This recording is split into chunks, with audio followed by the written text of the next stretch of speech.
Sombria FM apresenta Cartas da Meia-Noite.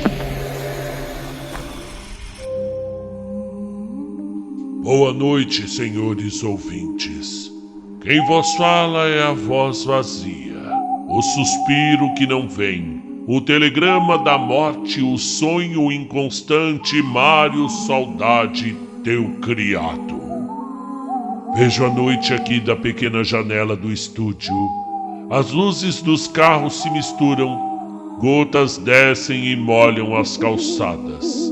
Um mendigo atravessa a rua. Ao meu lado, impávido colosso, jaz eternamente o nosso técnico de som Ricardo Bocanegra, o lobisomem. O homem do café mais hediondo do Centro Velho. Boa noite, Ricardo. O que temos pra hoje? Me dá aqui. Carta enviada à Rádio Sombria, aos cuidados do querido locutor Mário Saudade. Espero que esta carta encontre você bem. Eu me chamo Rafael e gostaria de compartilhar uma história que tem me atormentado desde a infância. Na esperança de que talvez, ao ouvir a minha experiência, eu encontre algum alívio ou, no mínimo, uma explicação para o que eu tenho vivido. Eu tinha cerca de 8 anos quando comecei a ter medo da casa da minha avó. Era uma casa antiga, com corredores longos e sombrios que pareciam ter vida própria. Durante o dia, tudo bem. Eu brincava no quintal. Minha avó enchia uma bacia enorme de ferro com água e eu me divertia. Era assim a vida antigamente. Casas antigas e simples, principalmente a casa da avó. A gente gostava de se divertir no quintal, nos dias de sol. Era muito bom. Mas quando anoitecia... Quando anoitecia eu experimentava o pleno horror da infância. Sabe, nos anos 80 não tínhamos lâmpadas fortes à vontade assim para todos comprarem. Não eram tempos fáceis e com tantos eletrodomésticos como tem hoje. Não tinha lâmpadas brancas. Elas eram amareladas e fraquinhas. Eram tempos mais difíceis. Quando anoitecia, a lâmpada alaranjada, bem fraquinha. A TV era em preto e branco. Todos se reuniam na sala para assistir novela e o restante da casa era sempre escuridão. A conta de luz era cara.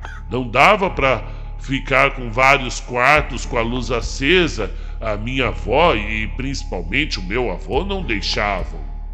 Na minha infância teve muita escuridão e muitas sombras. Eu costumava dormir no quarto das minhas tias e tudo ali me apavorava. O grande guarda-roupas. Antigamente, nos anos 80, esses guarda-roupas eram escuros, eram de um mogno bem escuro e enormes, com portas curvas. Escalava a parede até quase o teto. Em cima do móvel, bonecas antigas, apavorantes, bizarras, sorridentes, com olhares monstruosos. Até o abajur, que deveria cumprir com seu papel de cessar meu medo, era monstruoso. A lâmpada fraca ficava dentro de um ursinho de plástico. Era assim mesmo. Era um ursinho com um plástico bem grosso e dentro do ursinho tinha uma lâmpada que ia deformando no decorrer do tempo o bichinho. O plástico ia derretendo, tornando-se demoníaco.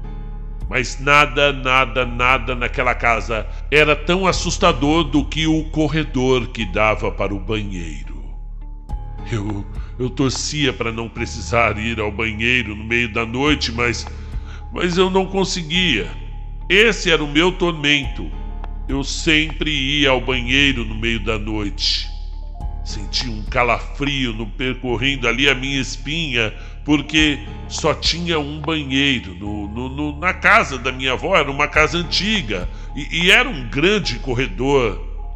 Como eu disse, a casa construída no final do século XIX, acredito que tenha sido assim, tinha um charme peculiar durante o dia. A gente brincava, eu tenho ótimas lembranças desse tempo, mas à noite ela se transformava em algo sinistro. O corredor parecia um túnel interminável e em uma de suas extremidades havia uma imagem que me perseguia nos meus piores pesadelos. É até difícil de falar. A figura de um homem alto, com um terno antigo, que ficava parado me observando. Ele tinha bigodes grandes, cabelo muito negro penteado impecavelmente para trás. Seu olhar penetrante e os detalhes do seu traje faziam com que eu mal conseguisse respirar de tanto medo. Eu podia sentir seus olhos me acompanhando enquanto eu caminhava pelo corredor. E isso se repetiu inúmeras vezes. Mas eu nunca consegui explicar, nunca consegui contar para ninguém o que eu via.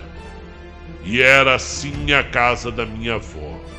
Durante o dia, alegria, falatórios, risos. Durante a noite, penumbra e medo.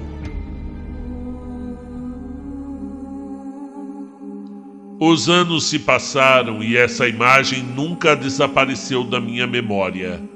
Cresci, me tornei adulto, mas as lembranças daquela casa e daquele homem nunca me abandonaram. Às vezes eu me pegava relembrando aquelas noites terríveis e sentia o mesmo calafrio que eu sentia quando era criança. É triste, não é?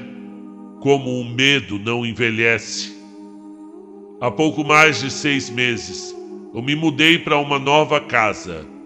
Era uma casa moderna, sem o charme antigo da casa da minha avó, mas confortável e segura.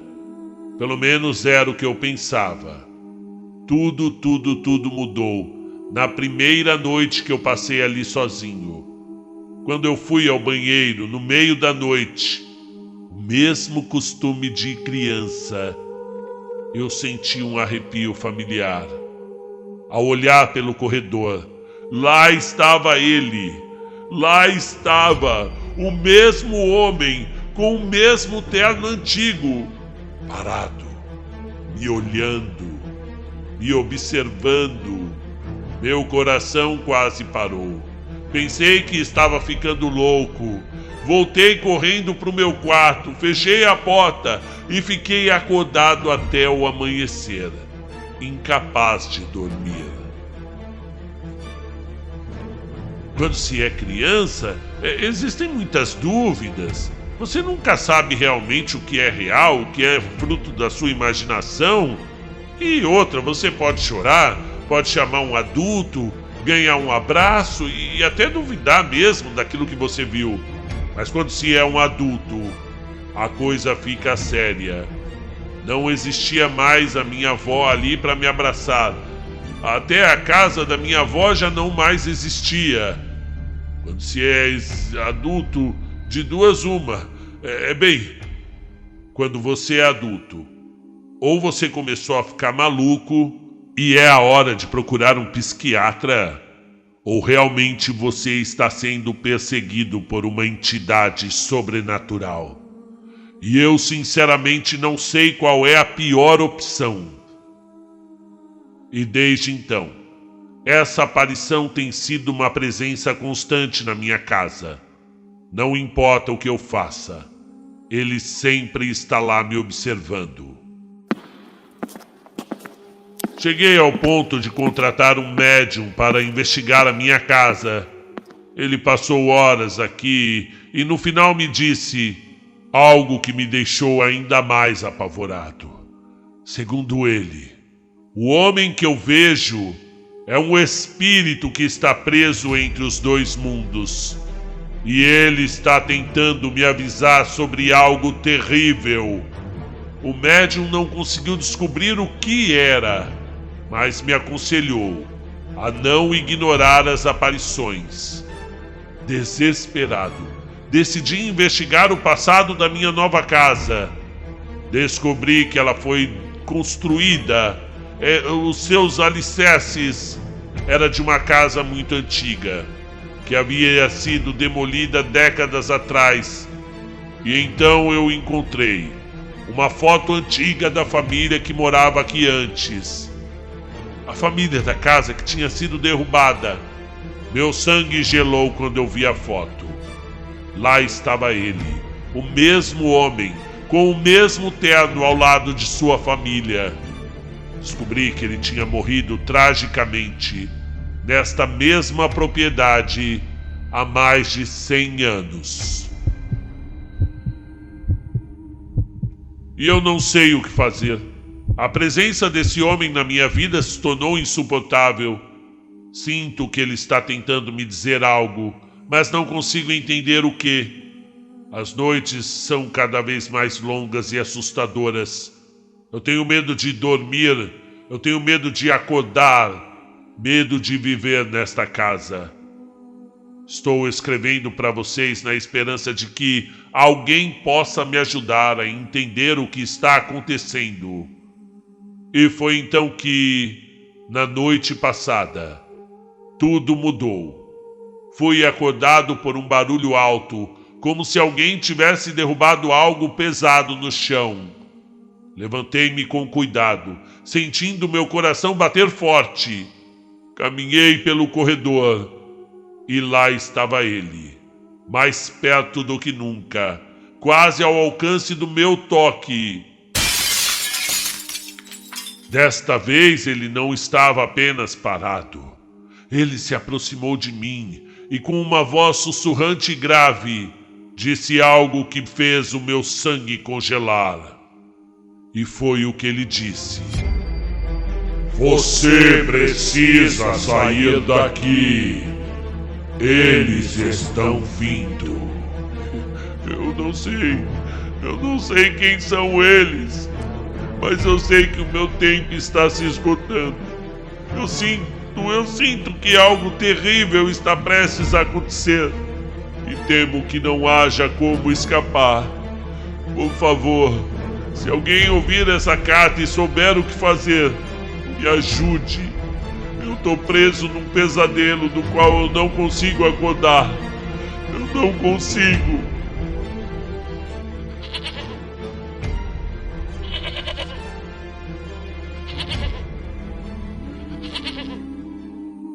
A vida e a morte às vezes nos prega peças. Cabe a nós identificar todos os sinais que elas nos dão. Nossas ações sempre terão consequências. Tomem cuidado, principalmente ao escolher o local onde vocês colocarão seus travesseiros para dormir. É na noite que eles acordam.